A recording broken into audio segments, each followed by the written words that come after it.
Welcome to the Potter's Roundtable, a monthly podcast where we share our passion for the ceramic arts and a collection of topics specific to potters.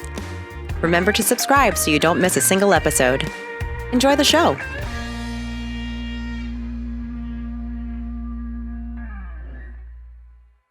Good morning. Welcome to another session of the Potter's Roundtable, brought to you by Washington Street Studios. The topic today is clay properties and drying. We're going to continue the discussion that we had last time where we were talking about what is clay, and now we're going to talk about some properties of clay that relate to how it dries. So clay is made up, as we talked about last time, clay is made up of tiny particles called platelets, and they're shaped like little flat discs, and they're really tiny, as I mentioned. Typically they're about the size of your red blood cells. They're arranged in stacks like little decks of cards, and these little decks of cards, that I'll call them, are oriented fairly randomly in a mass of clay. This is a model that I showed last time that I made from beer coasters. By the way, you know how when you go to a bar, you get one coaster per beer. So this represents a lot of trips to my local bar. Dedication, of course. So anyway, what this shows is that the individual particles of clay are really composed of stacks of these particles, and then they're arranged in these little decks of cards, arranged fairly randomly in any typical mass of clay. Wet clay, the kind of clay that we would use for making pottery, contains water between the individual layers in the decks of cards, and also in all the spaces and gaps and voids between the decks of cards. When water dries, basically what happens is the water evaporates from the outside surface of a piece of clay, and then more water is drawn to the surface by the capillary action of the water. So the water is continually moving to the surface and then evaporating from the surface. The drying of clay, however, actually occurs in two stages. This is important. This will have important implications for how we handle our clay, and we'll talk about that in a minute. But during the first stage of drying, water is moving to the surface, and the water that remains behind internally in the lump of clay is actually decreasing. The amount of water remaining is becoming less and less. And so when that happens is the clay particles actually get pulled closer together. As the water leaves, the surface tension of the water inside the mass of clay pulls the clay particles closer together. So the water, it might start out looking something like this. These are sort of diagrammatically representing these little decks of cards that I have. And they're more or less randomly arranged. In some cases, they'd actually be touching one another. In other cases, they'd be completely surrounded. This represents the water, the dotted area here. So this is just a small portion of a lump of clay showing randomly oriented particles and the water in the spaces between them. I haven't shown the water actually that exists within the layers here. So anyway, what happens is as the water evaporates from the surface, these particles get closer and closer together as the water is reduced, and finally they collide. They get to the point where they've moved close enough together and they really can't move anymore. They're touching all the surrounding particles. There's still water between them, in the space between them, but the particles are no longer free to move. They're no longer free to collapse and get closer together. When it gets to this point, this is considered the end of the first stage of drying. Now, there's still water in the spaces between them, but movement of the particles much movement isn't really possible any longer.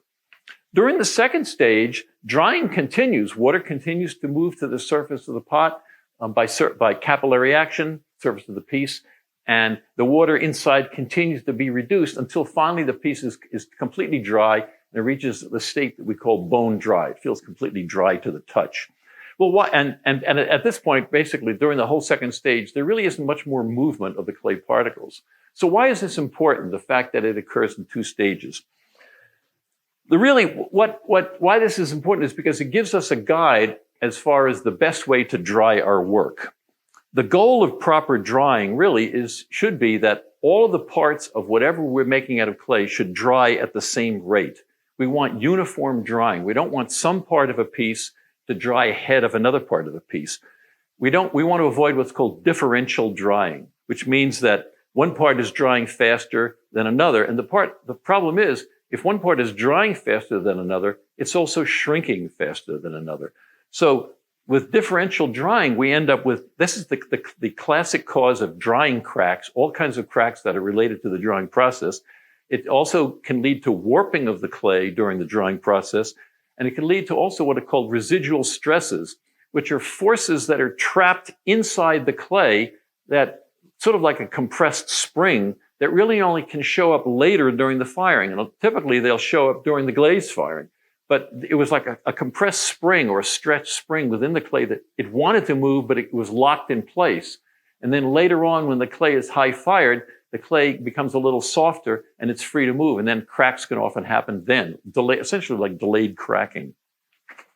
So during the first stage, with these two stages, we need to control the drying very carefully. We need to make sure that whatever we're making, whatever we produce, all the parts are drying at the same rate.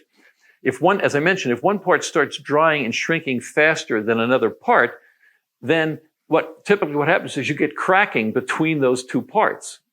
One part is moving essentially, and the other part is shrinking, and the other part isn't. So you get cracks develop, or at the very least, you get warping. You get stresses build up, and one part sort of pulls the other part. If the clay is still soft, it can pull it, and you get warping.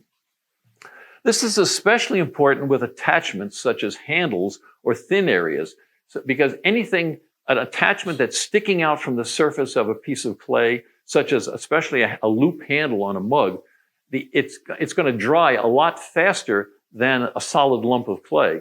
So that we have to be especially careful with pieces that have thin and thick areas or that have attachments that stick out into the air, because those thin areas are going to dry faster and shrink faster. And the attachments, because they're sticking out into the air, are going to dry faster and shrink faster. So what we have to do is we have to gradually lower the humidity of the whole piece. And typically that can be done by covering it and uncovering. You can cover up a piece, make a tent over it, let all the pieces equalize in terms of the moisture content, and then uncover it for a short period of time, let the humidity drop a little bit, some of the moisture evaporate, and then cover it back up again and let all the parts equalize. When you uncover it the first time, certain parts are going to dry faster than others. The rims of bowls, the edges, attachments, and so forth. But as long as you don't let it go too far, you cover it back up again, it'll have a chance to re-equalize. And so the trick is to cover it, uncover it, cover it, and uncover it, and gradually bring down all the levels of moisture without letting any parts get too far ahead or much drier than any other parts. The point is, during the first stage of drying, you don't just want to leave the pots uncovered to dry, because then you'll really see this exaggerated effect of thin parts drying faster than thick parts. During the second stage, water is leaving the clay, but there's still no shrinkage. So in this case, the work can be left uncovered. When the clay reaches the second stage of drying, there is really little or no movement of the clay particles is going to happen. So we're not worried about differences in shrinkage occurring, and we're not worried about warping. So at that point, you can just leave the pots uncovered to dry. So the point is, how do you tell when you've reached the end of the first stage? And there are a couple of easy signs. When the clay becomes really firm to the touch, when it gets to the point where you can't easily indent it with your fingernail and it's no longer feels plastic, and one of the tricks I use is I thump it with my finger. I'll take a piece of clay and thump it like this. And if I can thump it and it sounds solid and I don't make any marks in the clay, then you can be pretty sure that you're at this stage. At this stage, basically, the clay doesn't feel plastic anymore. It's still, if you pushed it and you could break it and it's still soft, but it doesn't feel as plastic. And it's not plastic because the particles aren't moving. So at that point, you can leave the pot just uncovered and just let it dry. There are complications to this story, however. Nothing is simple in pottery, as you may have realized by now. Clay particles are not spherical and they're not cube-shaped. They're not symmetrical. They're flat and platy, as we already mentioned. So the problem is, when you apply pressure to wet clay, it changes the orientation of the clay particles. If you just had little balls or spheres and you pushed on the clay, you'd move them necessarily, but you wouldn't necessarily cause them to tilt or rotate. But the fact that they're platelets, when you push on them, you actually cause them to tilt or rotate or move within the clay. So I've got several diagrams I'm going to put on the board that illustrate this. So when we apply pressure to wet clay, the pressure actually changes the orientation of the particles, and this can produce what's called, it tends to align them actually, and it tends to produce what's called preferred orientation. Preferred orientation doesn't mean that the particles want to be that way. It's just the terminology that means that they tend to be oriented in a certain direction. There are three main kinds of forces that we can talk about that we apply to clay: compression, tension, and shear. And all of these forces tend to orient the clay particles. And this is an example. This is an example of what it looks like with compression. So I have a cube or a block of clay here, and what I'm showing here by these little lines, this is sort of diagrammatic for the little clay particles. Each one of these little lines represents one of these little clay decks of cards. So I'm showing the fact that in a typical block of clay, they're more or less randomly arranged. And the two arrows at the top and the bottom on the block indicate the fact that I'm going to compress this block from both directions. I'm going to squash it, basically. Well, when I do that, when I squash it, well, first of all, it becomes thinner, and the block becomes thinner. It becomes slightly larger because I've squashed it out. I'm still applying the force, but now all the particles have been aligned, as shown in this diagram. They're all basically horizontal, lying in the plane of the piece of clay, and they're perpendicular to the direction of the pressure. So I've changed by compressing the clay, I've changed the orientation from random to a preferred orientation, highly oriented, basically in the same direction as the layer of clay. So this shows clay, a chunk of clay or a piece of clay in tension. This could be a piece of a slab of clay or a bar of clay, and the arrows indicate the direction of the force that I'm applying to this strip of clay. I'm going to stretch it. It starts off with the clay particles being more or less, again, randomly oriented, and I'm not trying to show whether they're in contact or anything. I'm just sort of indicating the fact that they're randomly arranged. When I stretch the clay, when I pull it in tension, the clay becomes thinner in the middle where the clay is being stretched. And when it does, the particles once again become aligned. In this case, they become aligned parallel to the direction of pulling. So they haven't changed much in the very ends of the piece where I've grabbed the clay, but in the center where the clay is getting thinner because it's being stretched, the same way like when you stretch a rubber band, you notice how the rubber band gets thinner. Well, in this case, the clay would get thinner, and the particles become oriented. And in this case, they're still oriented in the plane of the piece, but they're oriented parallel to the direction of the forces applied, that the tension is applied. Okay, and the third kind of force that we can apply to anything, but in this case to clay, is called shear. Basically, this is, if I'm showing here a block of clay, again with the clay particles more or less randomly arranged, and in this case, I'm not pushing directly opposite each other. I'm pushing on let's say on the top on one side, and I'm pushing in the opposite direction on the bottom. And this produces a motion called shearing, where the particle is slid sideways. It isn't necessarily strictly compressed between the two forces. So that if I start off where I'm showing the particles randomly arranged, after I've sheared the particle, what I've shown here in the diagram is a square or block of clay. It would be slanted sideways, be pushed sideways by the forces. And again, in this case, the particles become aligned parallel to the direction of the shear. So this happens a lot working with clay, where you get a sliding motion.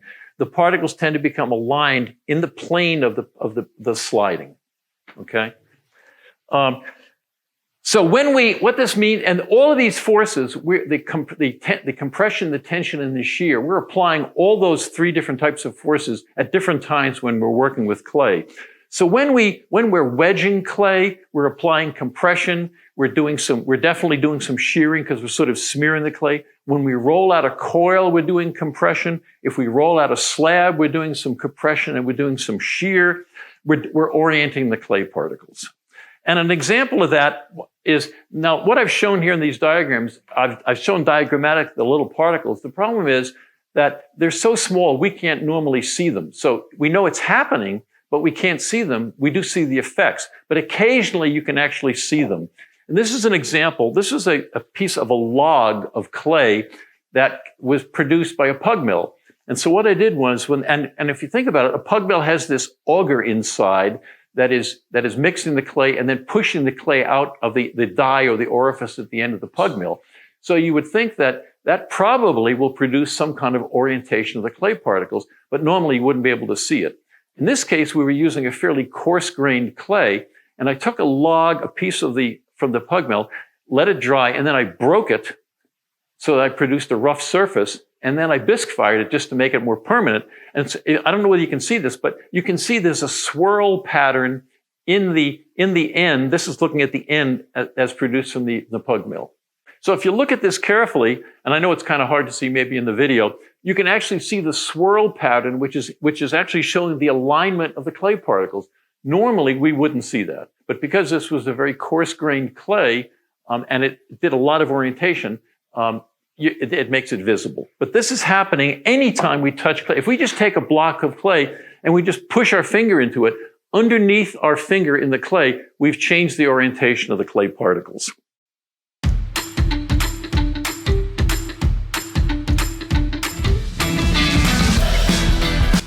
If you would like more information about our membership studio, classes, events, and multimedia productions at Washington Street Studios, visit our website at www.hfclay.com.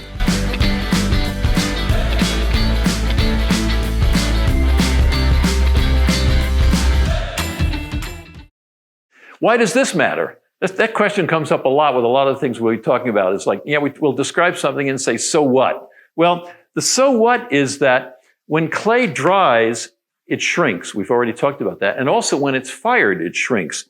But the problem is, or the complication arises from the fact that it doesn't shrink the same in all directions. This is just a little quick sketch of an individual clay particle, and it's showing the layers. This is like one of the decks of cards. It's showing the layers within it. Well, the point is that when this clay particle dries and also when it shrinks, it tends to shrink more perpendicular to the layers than sideways. So the layers don't actually get reduced in size as much as the space between them. So what would happen is this stack would ascend. It might get a little smaller this way, but not much change. It's going to shrink in height though. So the problem is that if the clay particles in a piece of clay are highly oriented, that piece of clay is going to shrink more in one direction than another when it dries. And then what can happen is this can lead to warping or cracking. And let me show you another example of that. So this is an example of how warping can occur as a result of differences in orientation. So what I've shown here, first of all, is basically a block or a piece of clay that's resting on a surface. And I'm going to push down on the surface just from the top. Let's say this is a piece of clay and I'm applying a rolling pin to it. So I start off with the particles randomly arranged, and I'm just going to, let's say, run the rolling pin over the top of the clay a couple of times. So on the right side of the diagram, I'm showing the piece after I've done this roll, a little bit of rolling on the surface. And now the clay has gotten a little thinner and it's gotten a little larger. It's expanded sideways. And as a result, the clay particles near the top of the layer of clay have gotten somewhat oriented by the pressure of the rolling pin. But the clay at the bottom has not had the same pressure applied to it. The pressure was more spread out because it was coming through the layer of clay. So the clay particles on the bottom are not as highly oriented as the ones on the top. Now, if I let this piece of clay dry, what happens is the clay particles on the top part of the layer, the clay particles are not going to shrink that much sideways because they're oriented. Whereas the clay particles on the bottom are still free to shrink sideways more than the top.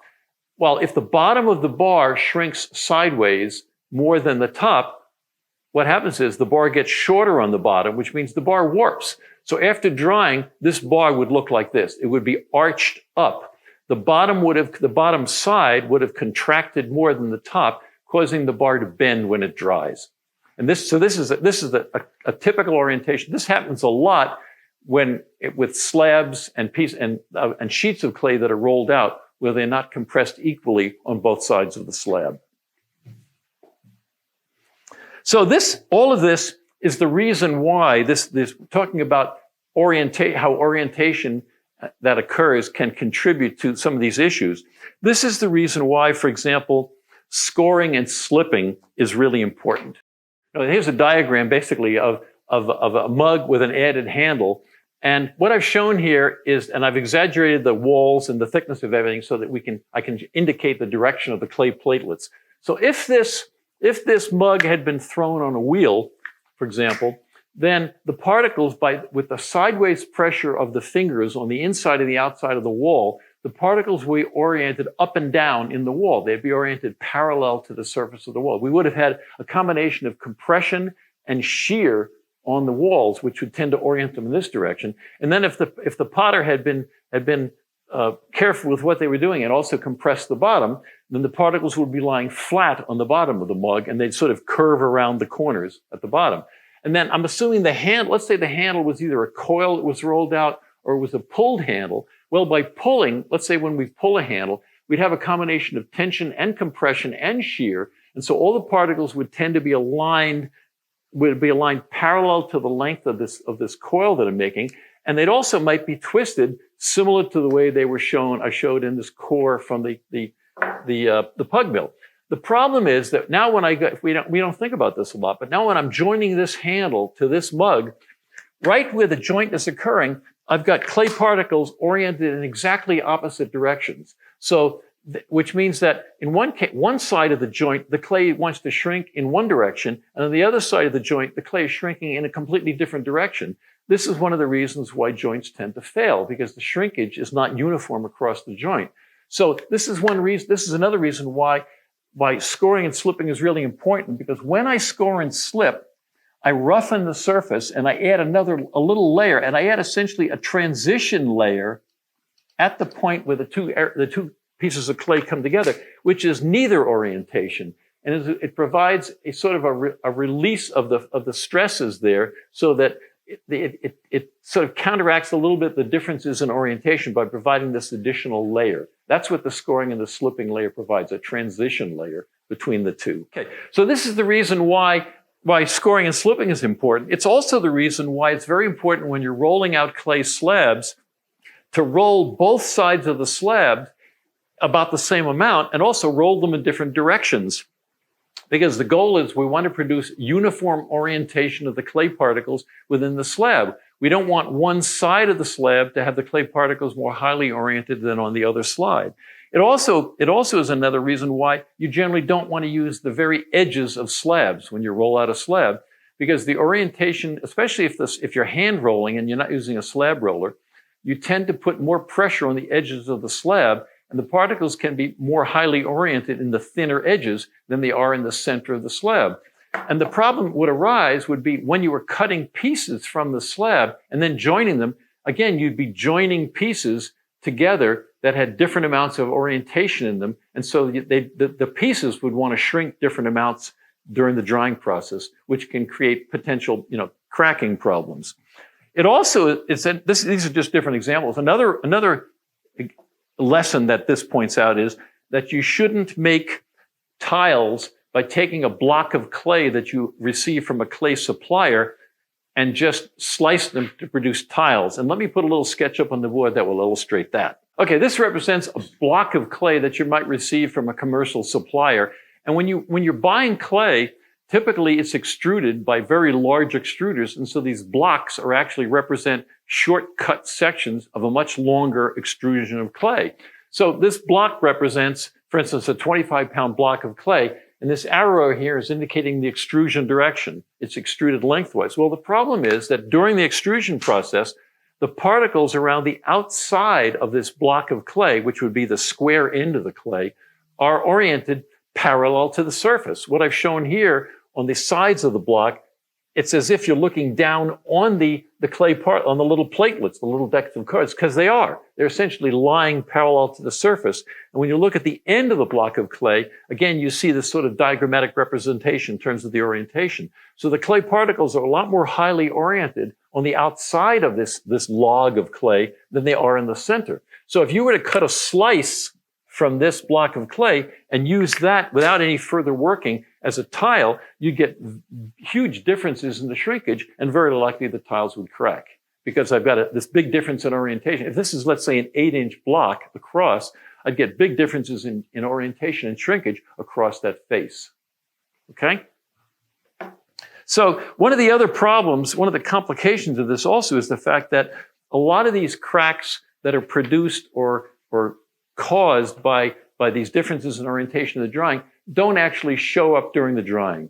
They typically show up later on, especially during the high firing. They may not even show up in the bisque. The stresses are there that want to cause them, but they don't show up until later. And this is what happens a lot of time with S-cracks. S-cracks are caused by a difference in shrinkage. They're cracks that sometimes you'll see just above the foot ring when a foot ring is trimmed on a bowl or a piece, and just above the foot ring where the clay kind of dips in above the foot ring, you can see cracks. Again, that's a drying crack, but a lot of times they typically don't show up in the final firing. So a lot of times it makes diagnosing the problem especially difficult because they don't happen until the very end of the process. The amazing thing about all of this and all the clay properties that we like the plasticity and the fact that it's self-lubricating when it gets wet, as well as these orientation effects, are all the result of the shape of these tiny little particles. These particles, they're microscopic. We can't even see them with naked eye. But all these things we're talking about happen because the clay particles have that shape. Well, there are two major lessons that we can learn from this. The first is, be aware of the fact that when we work with clay, we are orienting the clay particles. The minute we touch the clay, we're orienting the clay particles. And this orienting effect, or the preferred orientation, can have negative effects. The second thing is that clay should be dried extremely slowly and uniformly. There's an old saying in pottery that there are a lot of things you can mess up in pottery by going too fast. There's nothing you can mess up by going too slowly. So in this case, during the first stage of drying, we want to dry the clay extremely slowly to avoid cracking and warping.